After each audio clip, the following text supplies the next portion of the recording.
하자 얘들아. 자 가자. 얘들 오늘 4-1단원도 해야 돼. 내가 저기 뭐야 얘기하고 있어. 가자 시작할게. 준비됐니? 네 바로 시작하겠습니다. 힘내시고 졸지 말고. 준이야 화장실 갔다 올 빨리 갔다 와. 물 한 잔 먹고 오는 거야.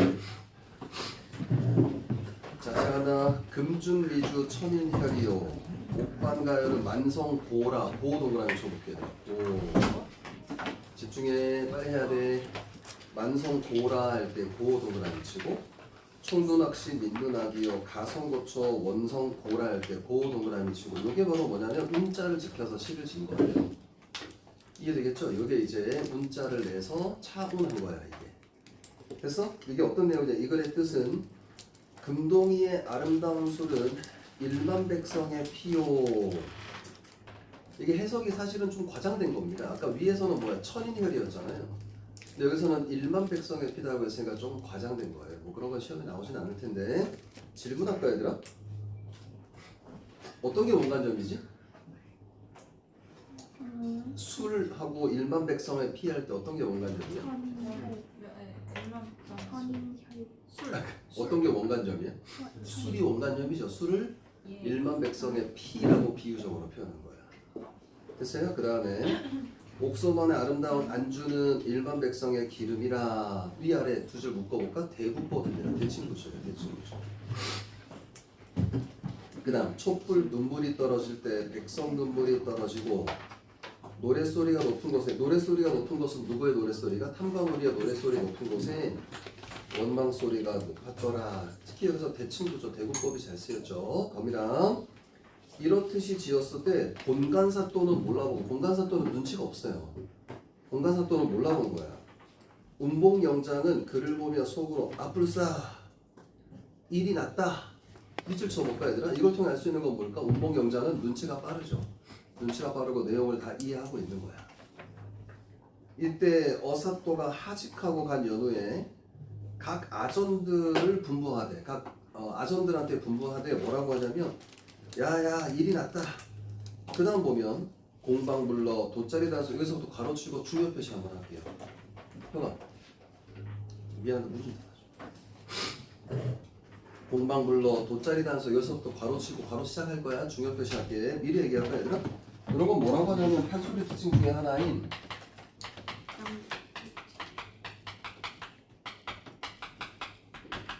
확장적 문체라고 얘기해요. 확장적 문체. 이게 판소리계 소설의 특징 중에 하나예요. 확장적 문체는 뭔데? 내용을 좀 더 확대하는 거야. 말 그대로 확장하는 거야. 비슷한 내용들이 열거된다 이렇게 생각하면 돼요. 말 그대로 내용 확장,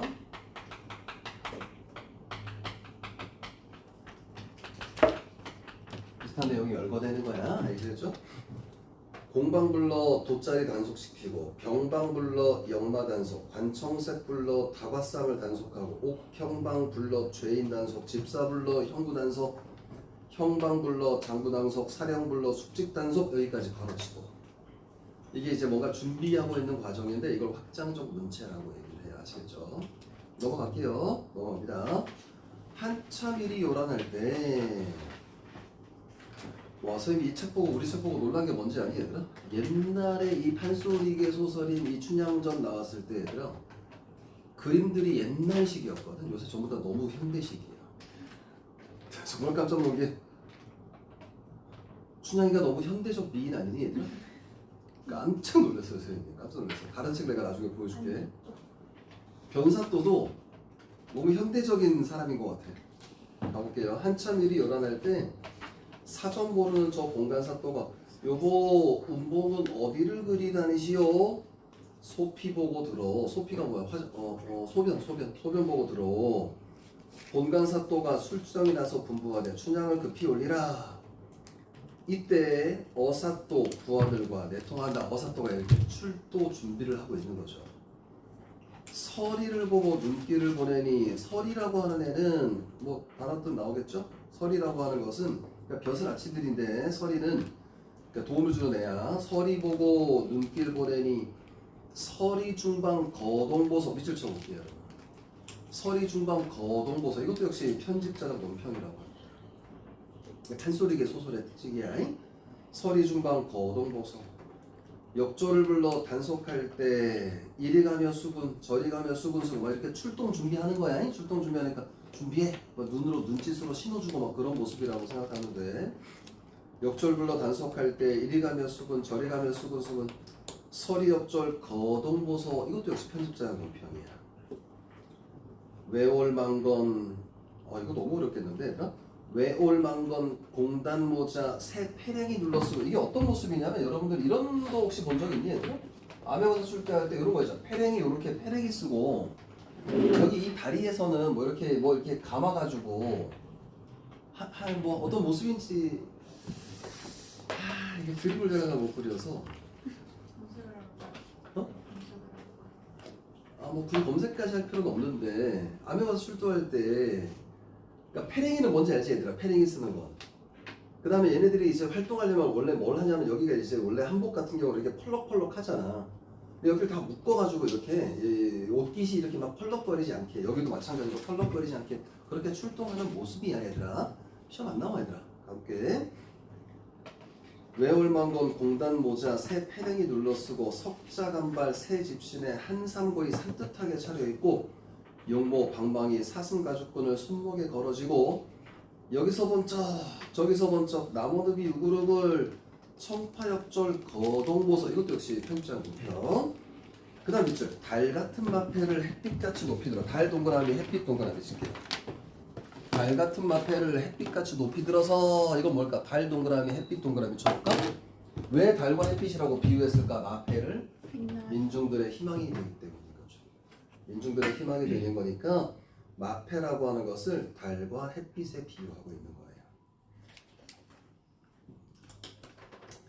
암행어사 출두야 외치는 소리에 강산이 무너지고 천지가 뒤집히는 듯. 그 다음 밑줄 초목 금수인들 아니 떨랴. 밑줄 쳐볼까요? 초목 금수인들 아니 떨랴. 이것도 역시 편집자적 논평이에요. 자 질문할게요 얘들아. 여기 지금 방금 읽었던 거였지. 외치는 소리에 강산이 무너지고 여기 아니 떨랴 여기까지 쓰인 표현법 4가지가 있습니다. 뭘까요? 화장법, 그렇죠. 과장법. 비유법, 서리, 과장법, 뒤집히는 듯, 직유법, 서리법, 의인, 아니 떨랴, 서리법도 되고요. 의인법도 되죠. 의인법. 그 다음 대구법도 있네요. 하나 더 있는데 대구법. 그래서 다시 한번 불러줄게 얘들아. 과장법, 직유법, 대구법, 의인법, 서리법 이렇게 5가지가 있네요. 그죠? 저 있으면 이거 대유래요. 대유요? 뭐가 대유죠? 몰라요. 초목금수? 조금죠. 그것 때문인가? 대유법도 가능할 것 같긴 한데 초목 금수인들 아니 떨랴 그랬을 때 초목 금수라고 하는 게 모든 자연물 이걸 대표해서 얘기하는 거니까 대유법이라고 해도 저희는 괜찮을 것 한 같아요. 5개만 말해주셨어요. 5개만 얘기했어요? 대구법에 여쭤봤는데 초목 금수인들 아니 떨랴. 대구법에 여쭤봤는데 외치는 소리에 강산이 무너지고 외치는 소리에 천지가 뒤집힌다 라서 대구라고 하셨는데 이게 맞아요? 네 맞아요. 외치는 소리에 강산이 무너지고 강산이 무너지고 천지가 뒤집히는 듯 요거까지만 보면 될 것 같거든요. 그럼 왜 그거 없더라고요? 강산이 무너지는 듯 천지가 뒤집히는 듯 이렇게 이제 대칭 구조가 나타난다 이렇게 보는 거예요. 됐어요? 자 여기 옆에 밑에 하나 더 써볼까요? 얘들아? 극적인 반전이 나타나는 거죠. 여기 부분이 극적인 반전이 나타나는 거. 이제 드디어 이제 출동하고 드디어 이제 상황 반전이 나타납니다. 남문에서 출두야 동문에서 출두야 동서문 출두 소리 청천에 진동하고 하늘 맑은 하늘에 진동하고 모든 아전들 들라 외치는 소리에 육방이 넋을 잃어 공형이요 등채로 휘닥닥 뭐 채찍으로 맞는 거야. 애고 죽겠다. 공방이 자리를 들고 들어오면 밑줄 쳐볼까? 안 하겠다는 공방을 하라더니 저 불 속에 어찌 들랴. 밑줄 치고 이것도 해학적인 장면이 가능합니다. 공방이 뭐라고 하냐면 나 안 하려고 그랬는데요. 이렇게 얘기하는 거야. 저 불 속에 어떻게 들어가요? 저 불이라고 하는 게 뭘 비유할까 얘들아? 이렇게 난리 난 난리 났다. 그러니까 암행어사 출두 후 난리 난 장면이라고 생각하는 거야. 내가 원래 안 하려고 했는데 저 불 속에 어찌 들어가? 이렇게 얘기하는 거야. 원래 안 하려고 그랬거든. 뭐 이런 거예요. 이것도 역시 해학성을 유발할 수 있어요. 공방이 직업이에요? 공방이라고 하는 건 뭐냐면 사또가 있잖아.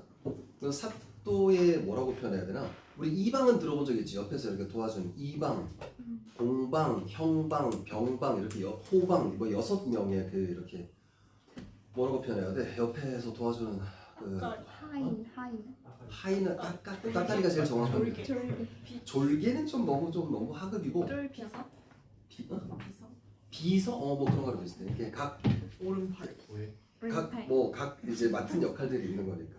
그리고 질문 하나 할까 얘들아?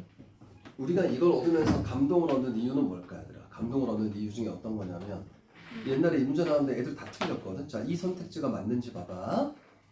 우리가 이걸 읽으면서 우리가 얻을 수 있는 감동의 이유가 뭐냐라고 하는 것을 이렇게 문제 나왔다.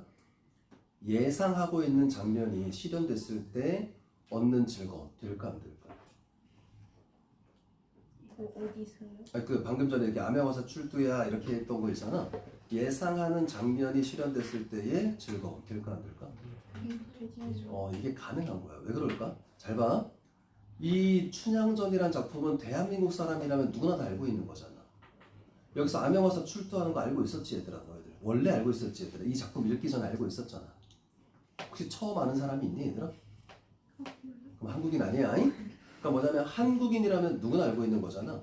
근데 그 예상대로 흘러가는 것을 우리가 알고 있으면서도 우리는 즐거움을 느끼는 이유가 있어. 그 이유가 바로 뭐냐면 뭐 악인에 대한 처벌이나 이런 것들이 쾌감을 주기 때문이다. 이런 선택지가 나왔었거든. 우린 전부 다 알고 있는 거야 얘들아. 아시겠죠? 전혀 새로운 내용을 처음 보는 게 아니야. 그 다음 볼게. 안 하겠다는 공방을 하라더니 저 불 속에 어찌 들랴. 등채로 휘닥닥. 에고 박 터졌네. 질문할까요 여러분? 호흡이 긴 문장의 나열이다. 여기 맨 위에서부터 여기까지 호흡이 긴 문장 맞아요? 호흡이 짧은 문장입니다 여러분. 호흡이 짧은 문장 질문할까 얘들아? 서술형이라고 생각하고 호흡이 짧아 어떤 효과가 있을까? 그렇지 정확해요. 긴박감이라고 줄 수 있지. 긴박감을 조성한다. 됐니? 그 다음 볼게. 좌수, 별감, 넋을 전부 다 벼슬아치들이야. 이방, 호방, 혼을 내고 나졸들이 분주하네. 모든 수령들이 도망갈 때 거동보석 밑을 쳐볼게요. 이것도 역시 편집자의 논평이야. 모든 수령들이 도망갈 때 거동보석. 자, 인괴 읽고 여기서부터 괄호 시작해볼게 얘들아. 인괴 읽고 여기서부터 밑에 줄 세항쥐 눈 뜨듯하고 여기까지 괄호를 닫아볼게. 얘들아 여기도 역시 확장적 문체라고 얘기해. 암행어사 출두해서 여러 사람들이 당황했어 이게 아니라 하나하나를 열거하면서 과장되게 확장하고 있어. 또 이런 말도 쓴다. 확장적 문체 비슷한 게 뭐냐면 이런 말도 써요.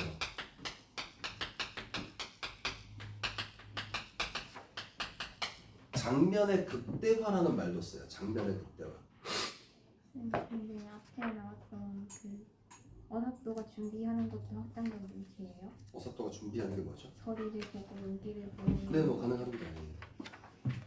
가볼게요. 어떤 내용인지 보자 얘들아. 여기도 역시 해학적입니다. 가볼게요. 인괴 잃고 강정 들고 여기서는 특히 이제 운문체도 나타나네요. 운문체. 선생님 어떻게 읽는지 봐봐. 인괴 잃고 강정 들고 병보 잃고 송편 들고 몇 음보? 사음보의 음보율이 나타납니다. 그래서 운문체가 나타나는 거. 운문체 또는 율문체라고 해. 운문체, 율문체 똑같은 거예요. 아시겠죠?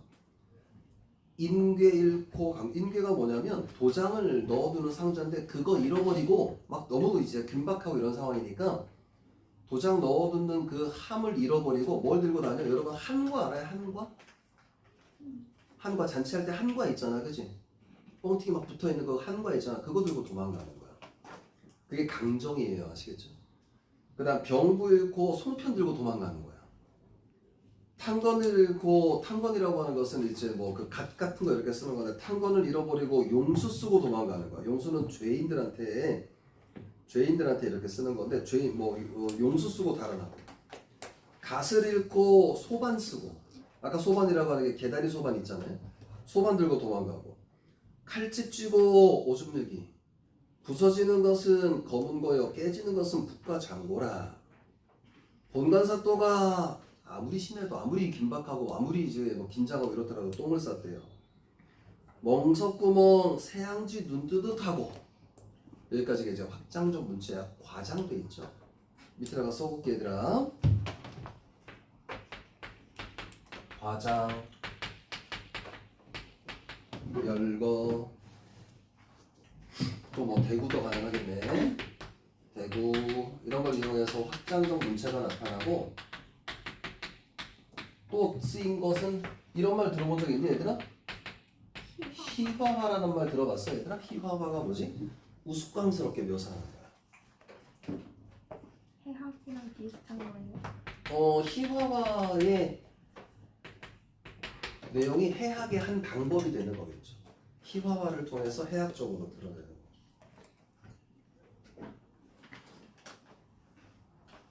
됐니? 그 다음 볼게요. 새양쥐 눈뜨뜻하고 안으로 들어가서 막 도망치는 들어가서 추워라 문 들어온다 바람 닫아라 물 마르다 목 들여라. 아까 어휘 교체를 통해서 언어 유희가 나타난다 라고 얘기를 했습니다. 언어 유희 추워라 문 들어온다 바람 닫아라 물 마르다 목 들여라. 관청색은 상을 읽고 문짝을 읽고 내다르니 서리 옆줄들이 달려들어 후닥닥 에고 나중네. 어떤 장면인지 아시겠죠? 여러분 나중에 그 혹시 기회가 되면 유튜브에 보면 뭐가 있냐면 춘향전이라고 하는 게 있어요. 춘향전. 이게 영화의 하나인데 임권택 감독이 만든 영화인데 이 장면이 그대로 묘사되어 있어. 이 밑에 이렇게 도망가가지고 생쥐 눈뜨도 막 이렇게 깜빡깜빡하는 것도 그대로 묘사했어. 아주 가장 여태까지 춘향전이 이 춘향전이라는 문학이 드라마나 영화로 가장 많이 각색된 게 춘향전이거든. 몇 번 정도 각색됐을 거 아니? 영화나 드라마로 나왔을 때. 한 40몇 번 나왔더라. 근데 그 중에서 가장 사실적으로 이 내용을 그대로 묘사하고 있는 게 바로 춘향전이라고 하는 거야. 나중에 한번 기회 되면 보세요. 에고 나중에 넘어가자 얘들아. 이때 어사또가 분부하되 그 다음 봐봐요. 이 골은 대감이 누구야 얘들아? 이 골은 대감이 뭐냐? 이몽룡의 아버지야 얘들아. 다 이렇게 정리했잖아. 정리하고 이제 각각 이제 벌 주고 이래야 된단 말이야. 그런데 뭐라고 하냐면 이 골짜기는 대감이 좌정하시던 골이다. 대감 뭐야? 우리 아버지가 좌정하시던 골이었어. 골짜기였어. 좌정하시던 골이라 잡소리를 금하고 객사로 옮겨라. 밑줄 쳐봐. 객사로 옮겨라. 이게 무슨 얘기일까? 원래 이 변사또 그 자리에 이몽룡 내가 앉을 수 있지만 이 자리가 원래 아버지가 앉던 곳이야. 그러니까 내가 감히 여기 못 앉겠다. 그러니까 다른 옆에 객사, 나그네가 머무는 곳이라고 하는 객사 있죠? 그쪽으로 자리를 옮겨서 뭔가 판결을 하는 거야. 장소가 지금 이동된 거야 얘들아. 객사로. 변사또가 앉았던 그 장소에서 재판이 이루어지는 게 아니야. 헷갈릴 수 있어 얘들아. 내용 일치문제로 헷갈릴 수 있어. 알겠지? 객사로 자리를 옮긴 거야. 왜? 이몽룡의 아버지 때문에. 이 대감이라고 하는 게 이몽룡의 아버지거든. 그러니까 아버지를 존중하는 마음이 나타나 있는 거야. 밑에 써볼게. 아버지를 존중하는 마음이라고 써볼게. 수업 안 하셨는데 나올 수도 있어요. 그럼요. 네, 그럼요. 내용 일치문제로 나올 수 있죠. 쉽게 말하면 너 전관예우 이런 말 들어본 적이 있니 얘들아? 이 말은 좀 어렵다. 그 전에 있던 관리자를 예의로 대해주는 거야. 그러니까 아버지에 대한 존경심이 있어서 바꾼 거야. 다른 장소로 옮긴 거야. 이거 애들 잘 파악 못해. 조심해야 돼. 알겠지? 객사로 옮겨라. 자리에 앉은 후에 본관사또는 봉고 파직하라. 야 너 파면이야 이런 뜻이에요. 파면시킨 거죠. 분부하니 본관사또는 봉고 파직이요 라고 옆에서 이렇게 같이 추임새 넣어주면서 이렇게 외치고 있어요. 그 다음 이제 마지막 보자. 사대문에 방을 붙이고 옥형리를 그러니까 봉고파직이라고 이렇게 사대문 그쪽에 전부 다 이렇게 방을 붙이는 거죠.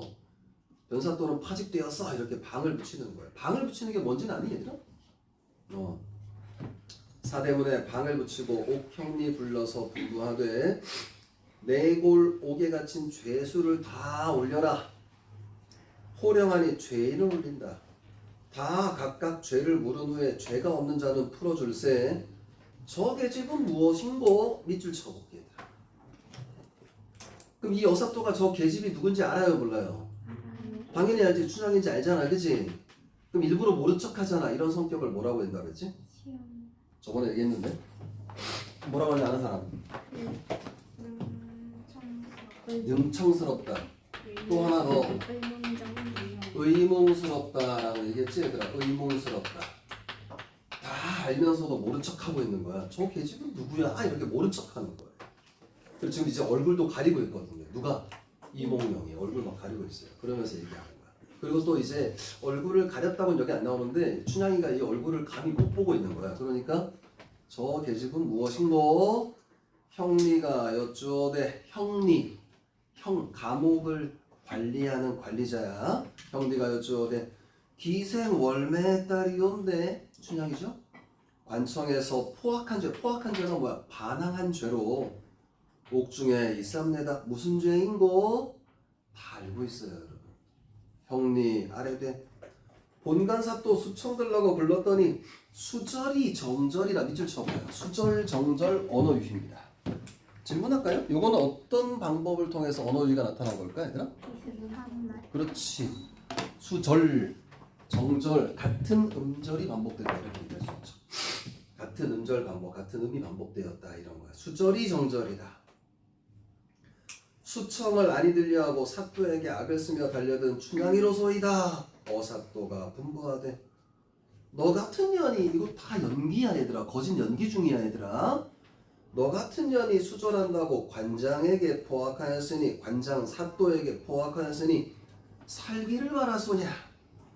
죽어마땅하되 내 수청도 거역할까. 밑줄 쳐봐. 이게 능청스러운 성격이죠. 뭐라고요? 쓰레기? 아, 뭐 쓰레기는 아니고 그냥 이렇게 뭐 하고 있는 거야? 춘향이를 시험해 보고 있는 거야. 춘향이를 시험해 보고 있는 거야. 그러니까 쉽게 말하면 장난치고 있는 거죠. 근데 여기서 만약에 반전, 춘향이가 예 좋아요 이렇게 얘기하면 너무 웃기지 않을까? 아, 사또는 못생겼거든요. 어사또는 잘생겼네요. 이러면 웃기잖아요, 그죠? 아무튼 내 수청도 거역할까? 전부 다 어떤 성격이야? 의문스러운 성격입니다. 아시겠죠? 춘향이 기가 막혀. 내려오는 관장마다 관리자마다 모두 명관이로다. 밑줄 치고 쓰인 표현법 뭐죠? 예, 중요표시하고 반어법입니다, 여러분. 명관은 뭐야? 이름난 관리자. 얘들아 시험이 이 부분이 많이 나와. 이 부분하고 또 하나 앞부분에 뭐가 나오냐면 시 짓는 부분이 있죠. 그 두 부분이 제일 중요해, 얘들아. 아시겠죠? 내려오는 관장마다 모두 명관이로구나. 어사또 들으시오. 층암전벽 높은 바위 네모쳐요. 바람분들 무너지며 바람 세모칠게요. 청송독죽 푸른 나무 네모치시고 눈 세모치시고 눈이 연들 변하리까. 질문할게요. 이게 비유적인 표현이에요. 층암절벽 높은 바위가 비유적으로 표현하고 있는 게 뭘까요, 얘들아? 그렇죠. 이 네모치는 건 뭐냐면 춘향의 지조절개 이런 뜻이고요. 세모치는 건 바로 뭘까? 세모치는 거는 시련과 고난이 있더라도 변하겠느냐 이런 뜻이에요. 시련과 고난이 있다 하더라도 변하겠느냐 이런 뜻입니다. 눈이 연들 변하니까 서리법도 쓰였네요. 대구법도 쓰였고 은유법도 쓰였고 표현법이 상당히 많습니다. 어사또의 능청스러운 질문에다가 저는 절대 변하지 않아요. 수청을 거절하고 있죠. 됐니? 그다음 그런 분부 마옵시고 어서밥이 죽여줘 하며 형단아 서방님 어디 계신가 보아라. 이 서방님이 이몽룡이에요. 왜? 어젯밤에 이 전의 사건이 뭐냐면 이몽룡이 그 전날 밤에 춘향이를 만나러 왔어요, 감옥에. 근데 거짓골로 왔단 말이야. 거짓골로 와서 연기를 했어. 나 사실 내일 출동하는데 그렇게 얘기하지 않고 야 어떻게 지냈어? 뭐 미안해. 뭐 이런 얘기를 했었던 게 바로 어제란 말이야. 그랬더니 춘향이가 뭘 부탁했냐면 내일 그 잔칫날에 제가 불려가서 이렇게 재판받을 것 같은데 제가 만약에 죽게 되면 제 시신을 잘 묻어주세요 라고 부탁을 했어 어제 그 전날 밤에. 평단아 서방님 어디 계신가 보아라. 어젯밤에 옥문관에 와 계실 때 천만 당부하였더니 뭐 자신이 죽으면 시신을 잘 묻어달라고 시신을 잘 묻어 당부했단 말이야. 어디를 가셨는지 나 죽는 줄 모르는가. 이거 뭐 죽음을 각오한 춘향의 모습이죠. 이미 죽기를 각오한 거야. 야 평단아 우리 저기 서방님 어디 갔니? 내가 어제 부탁한 게 있는데 서방님 빨리 찾아와 이런 거야. 어사또 분부하되 얼굴을 들어 나를 보라 하시니 그 다음 밑줄 쳐보게. 춘향이 고개를 들어 위를 살펴보니 거린으로 왔던 낭군이 분명히 어사또가 되어 앉았구나. 밑줄 치고 갈등이 해소되는 거죠. 최종 갈등이 해소되는 거고요. 반전이 나타납니다. 근데 우리는 그렇게 놀랍진 않아요. 우리는 다 알고 있는 거야 얘들아. 아시겠죠? 다 알고 있는 거니까. 이게 옛날에 선택지로 나왔을 때 애들 많이 들렸어요. 반 웃음 반가우니까 반 울음에 얼씨구나 좋으시고 어사낭군 좋으시고 남원읍내 가을이 들어. 남원읍내에 가을이 들어. 가을 세모 칠게요. 남원읍내에 가을이 들어. 가을이 들어. 가을이 의미하는 게 뭘까요? 변사또의 수청 요구죠. 또는 변사또의 횡포예요. 다른 글에서는 추절이라고 나오는데 여기서는 그냥 가을이라고 나왔네. 남원읍내 가을이 들어 떨어지게 되었다는 얘기는 뭐 죽게 되었더니 객사에 아까 객사 옮겼다 그랬잖아, 그치? 객사에 봄이 들어와 이화춘풍 날살이다. 이화춘풍 밑줄 치고 중요 표시할게요. 이화춘풍 날살린다 할 때 이화춘풍은 쓰인 표현법이 뭐냐면 얘들아 이런 게 있어요. 중의법이라고 할 수 있어요.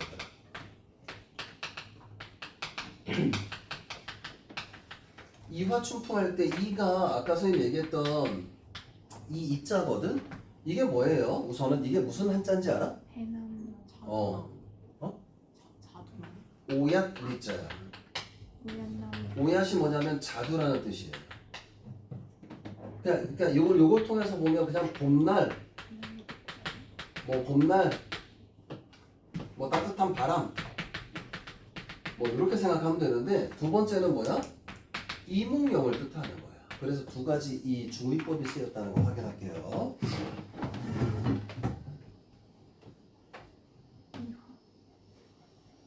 이화가 백보다는 거예요? 그럼 배 이자. 배리자가 또 따로 있어요. 아 그거예요? 쓸 수 있다 선생님. 맞나? 이게 이화인 거야. 이거 배리자. 이화춘풍 날 살린다. 꿈이냐 생시냐 꿈을 깰까 염려로다. 됐어요? 한참 일이 즐길 적에 춘향어미 들어와서 춘향어미가 누구야? 월매죠. 춘향어미가 들어와서 가없이 끝없이 즐겨하는 말을 어찌다 설화랴. 설화는 뭐야? 어찌다 말하랴 이런 뜻이야.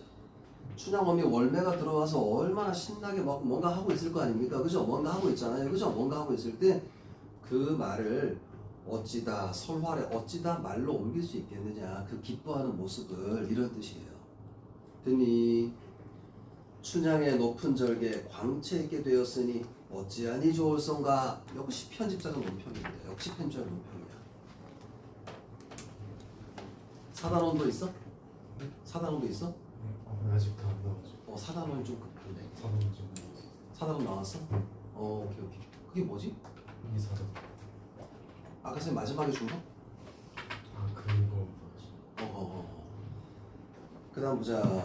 어사또 남원에 공무를 다한 후에 남원에서 공무를 다한 후에 공적인 임무를 다한 후에 춘향보녀와 향단이를 서울로 데려갈세.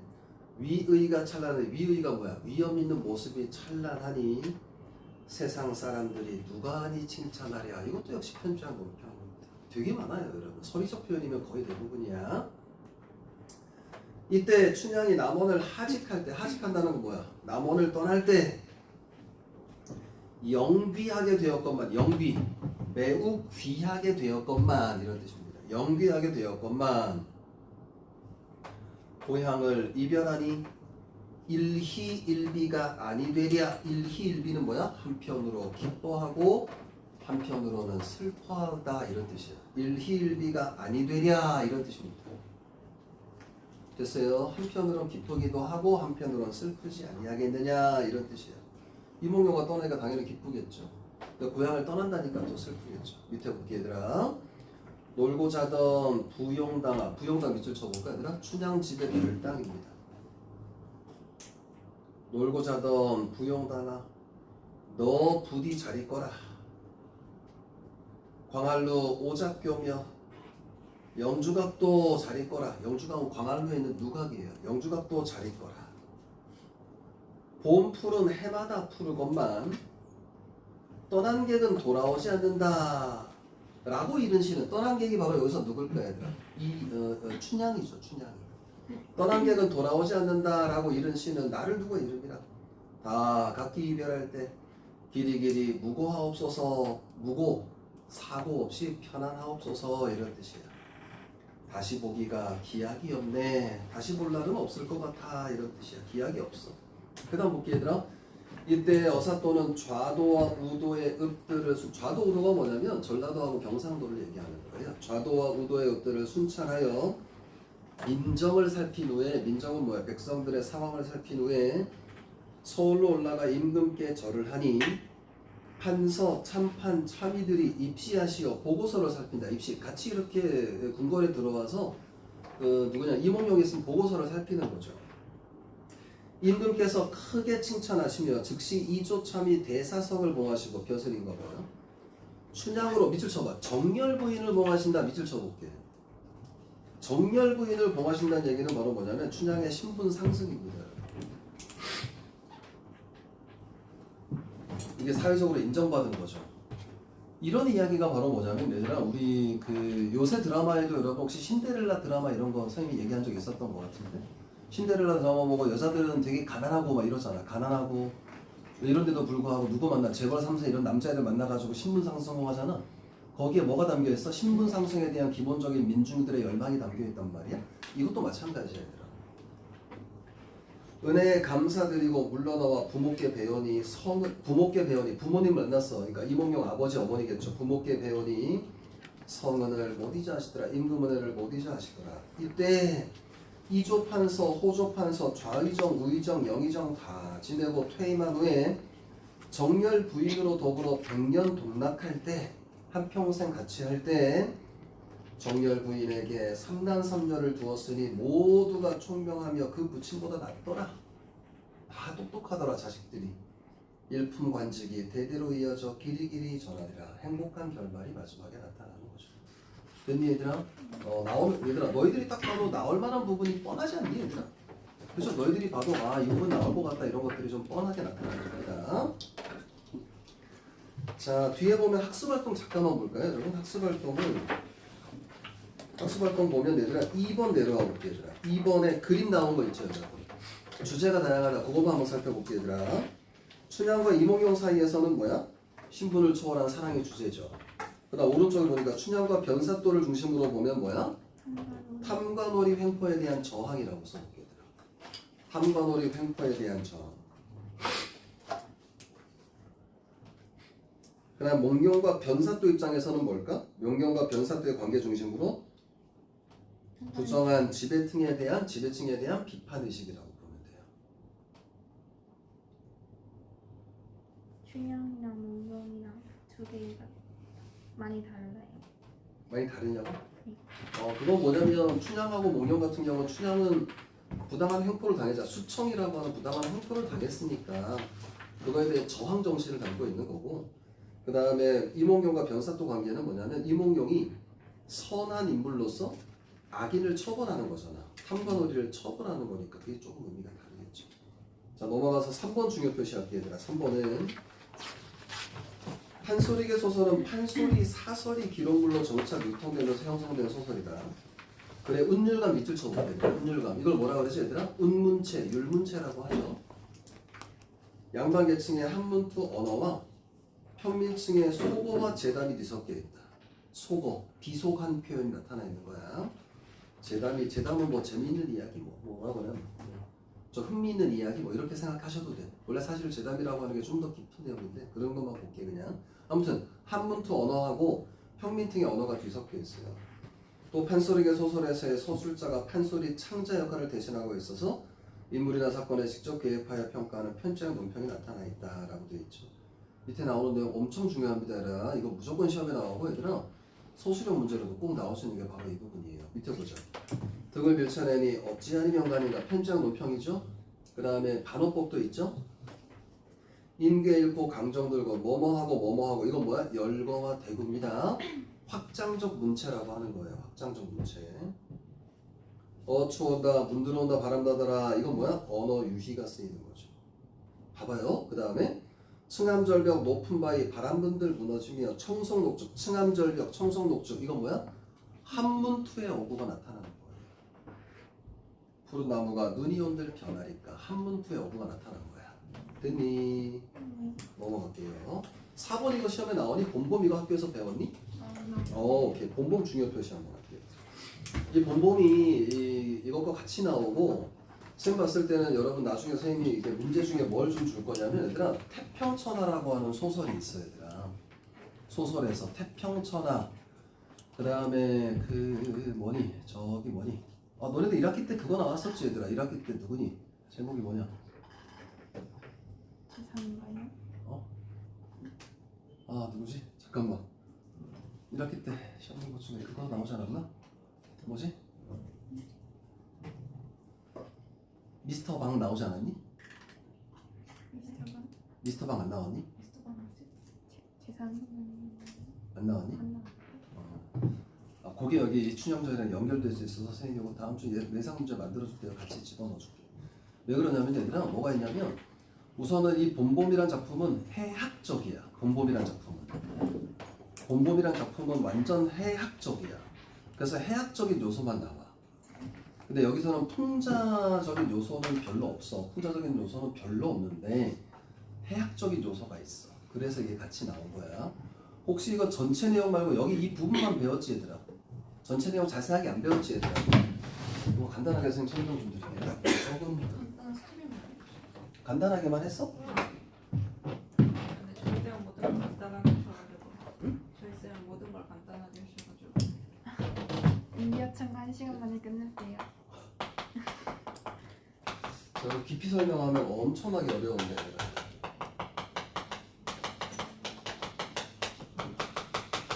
여기도 그렇게 나와.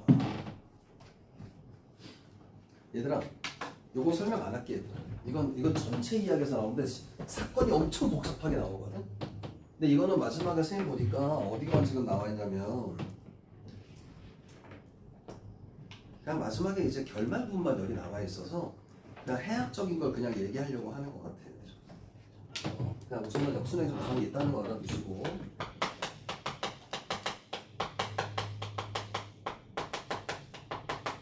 일인칭 주인공 시점이야. 그 앞에 나오는 춘향여 같은 경우는 전적 작가 시점이니까 시점 비교 문제 나올 수 있겠네, 그죠? 세 번째는 등장인물 보면 나하고 장인하고 점순이 세 인물이 나오는데 요거 성격만 잠깐 볼게요. 나는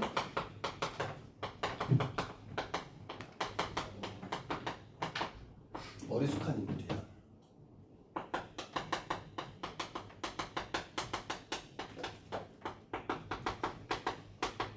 장인에게 이용당하는 인물이야.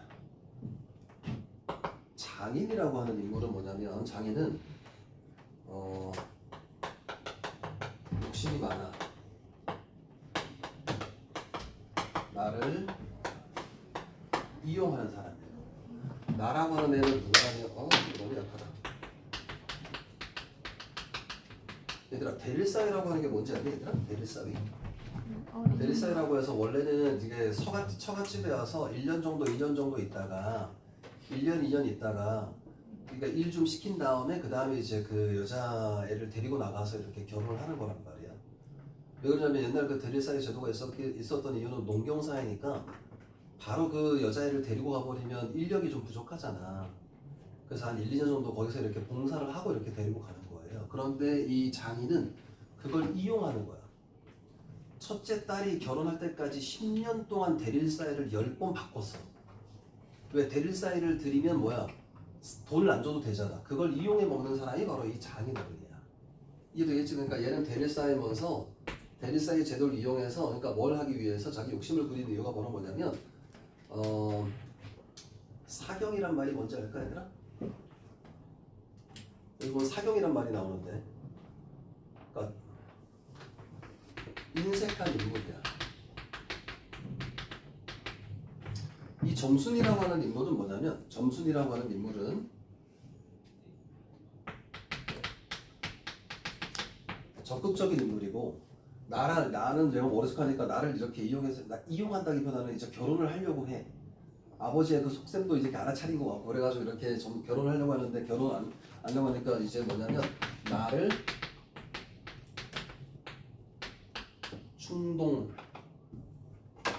충동질 하다가 밤낮 일만 하고 갈 거야? 빨리 결혼시켜 달라고 하지 뭐라고 하는 거야? 뭐 이렇게 얘기도 하고 맨날 충동질해. 그러다 결국 나하고 장인이 엄청나게 싸움을 하거든? 그 싸움을 할 때 나중에 누구 편을 들어? 아버지 편을 들어서 이렇게 반대하는 그런 인물이에요. 사진.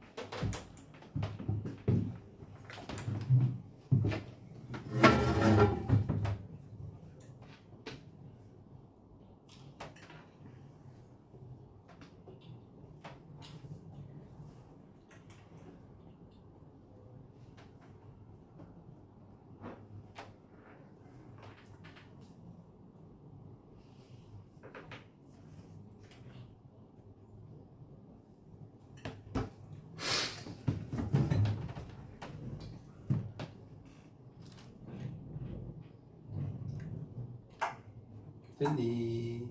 네, 같이 한번 볼게요. 다음 작품을 춘향전과 비교할 일과 한국문학의 특성을 알아보자. 여기까지 한번 가볼게요. 봄봄이라고 하는 건데 제목이 왜 봄봄인지 알아요? 얘들아? 마지막 이 장면 끝나고 나서 둘이 이제 화해를 한단 말이야. 그러면서 가서 일해라. 내년엔 꼭 결혼시켜줄게. 올 가을엔 꼭 결혼시켜줄게. 이렇게 얘기한다.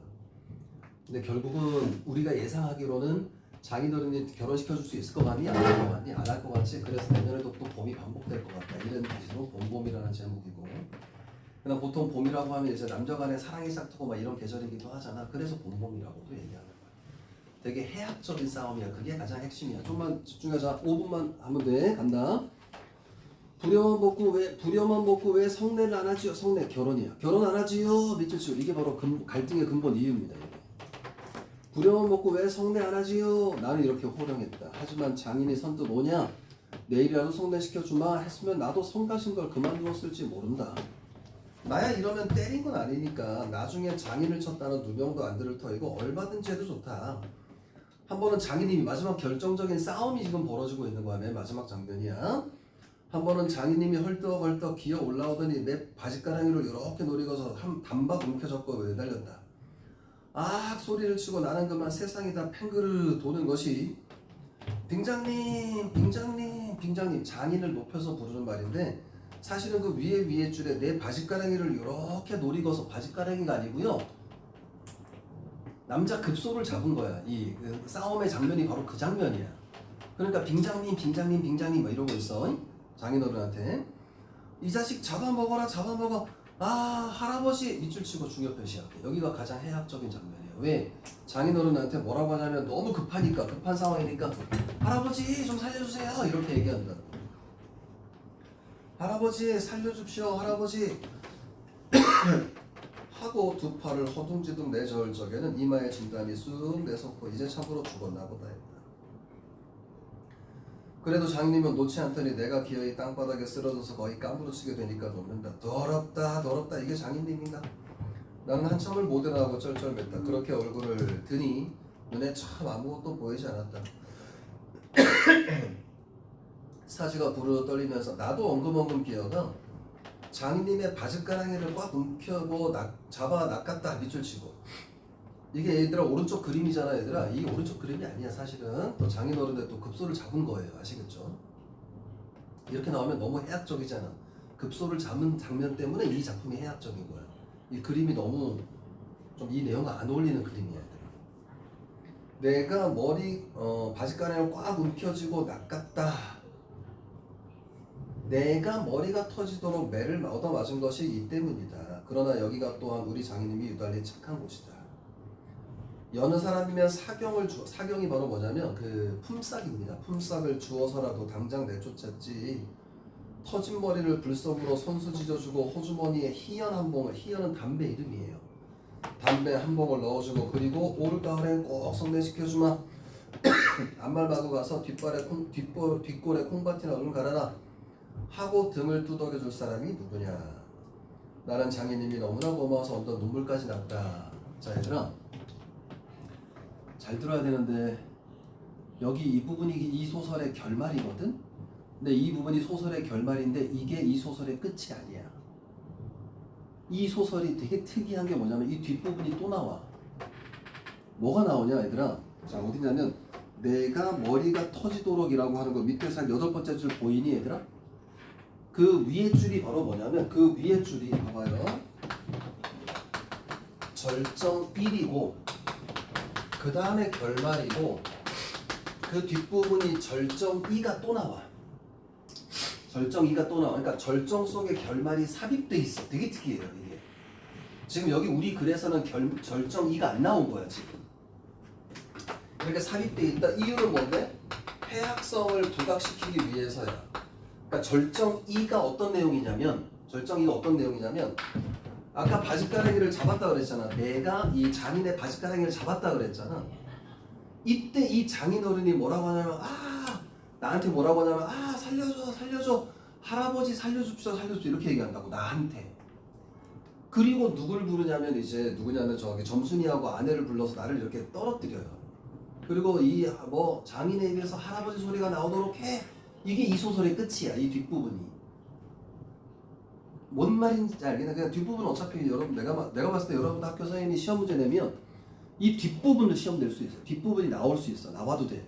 그래도 괜찮아. 그러니까 절정 속에 결말이 삽입된 거야. 그래서 이 뒷부분은 뭐냐면 장인어른이 나한테 뭐라고 하자면 할아버지 살려줍시오 이렇게 얘기한다고. 그러니까 그게 가장 해학적인 장면이야. 그 부분이 무슨 얘기인지 알겠지? 그 부분이 가장 해학적인 장면이야. 이해되겠어요? 자 밑에 한번 볼게 얘들아. 본범에 등장하는 나는 어떤 성격을 지닌 인물이냐면 어리숙하고 순진하다 이렇게 써. 어리숙하고 순진한 인물이에요. 넘어갈게요.